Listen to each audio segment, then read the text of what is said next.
Today, we're gonna make a breakdown of Dan Koe's animation. So let's take a look.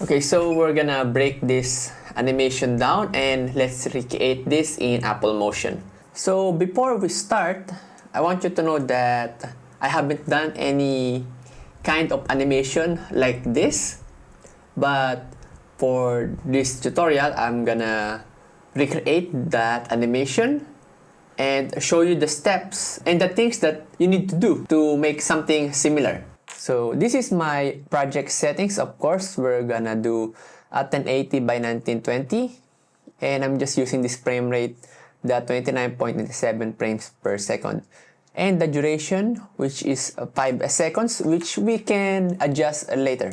So the first part is this one, the Pac-Man look. So as you can see, we have these circles, lined up circles. So to do this, we just need to create a replicator, or we need to use the replicator in Apple Motion. So here on Motion, I will press a C on my keyboard, then just create a circle. I will reset the parameters, the properties for the transform. Then I will group this, Command Shift G, and I will rename it as source. Then to create a replicator, we press L on our keyboard. After that, we will have this replicator. So here on the shape, we saw that it's a straight line. So what we need to do is select or go to our shape and then change that rectangle to line. Then let's adjust the start point and end point. Let's say -500 and 500. So this is the starting point. So if we take a look again, we have this line and then this Pac-Man. To do this Pac-Man, it is really easy. Let's make a new group, Command Shift N, and then let's rename this group as Pac-Man. Let's not forget to rename our line group as a circle line, or however you like. So inside this Pac-Man group, let's make a circle.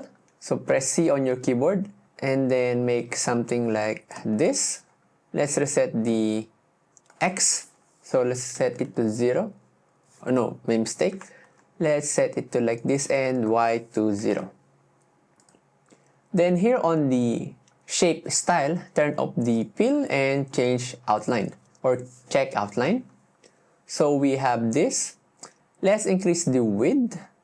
So we have something like this. The next step is really easy. We just adjust or animate the first point offset and last point offset like this.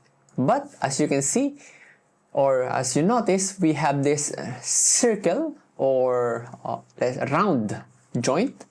So to change this, just go to the start cap and end cap under the outline. And here on the start cap, change it to none and the end cap to none. Now if we take a look at our first point offset and last point offset, we have now this jumping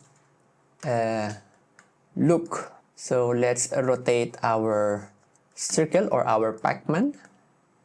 Let's rotate it the other side just like this. Then let's just animate the first point and last point offset and also the position. 0 to like this. Then maybe 5 frames.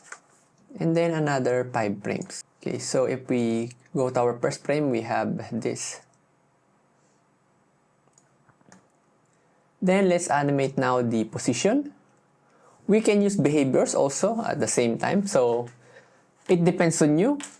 To make our life much easier, let's add some behaviors. So let's reset our position to 0.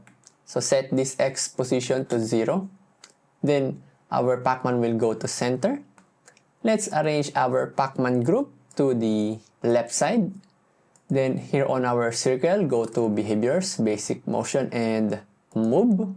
Position up to, let's say, 2 seconds. Let's trim our move behavior. Then the position, the end position is around here on the center. So if we go to our first frame, we will have this. Okay. Let's change the speed to ease both. So it depends on you. Or just a constant. Now, the next step is let's continue the animation for the jumping motion. Go to our keyframe assistant. And then let's see if we can, this one after last keyframe, repeat. Then the other one after last keyframe, repeat. So if we scrub through our timeline, we have this one. So like this, quite easy. So at around here, 2, 0, let's trim our circle. Then let's look again. Okay, then the next thing is we need to turn off the opacity of each circle. So if we go to our circle line and here on the replicator, we can do that easily. So go to behaviors, then replicator and sequence replicator. Then here on the sequence replicator, let's add a parameter. Of course, we want to remove or make it visible or how to say that, make it disappear. So let's add opacity. Then change the opacity from 100 to 0. And if we scrub through 1, you see this, it disappears. So we need it much faster, right? So let's trim our replicator at 2.0 also. So we have this. So it's too fast. So we need to retain the other 2. Let's adjust our replicator a bit. Extend it, So around maybe around 215. Extend it more. Okay, so in here we can see that we already achieved the first part of the animation. So we have achieved this first part.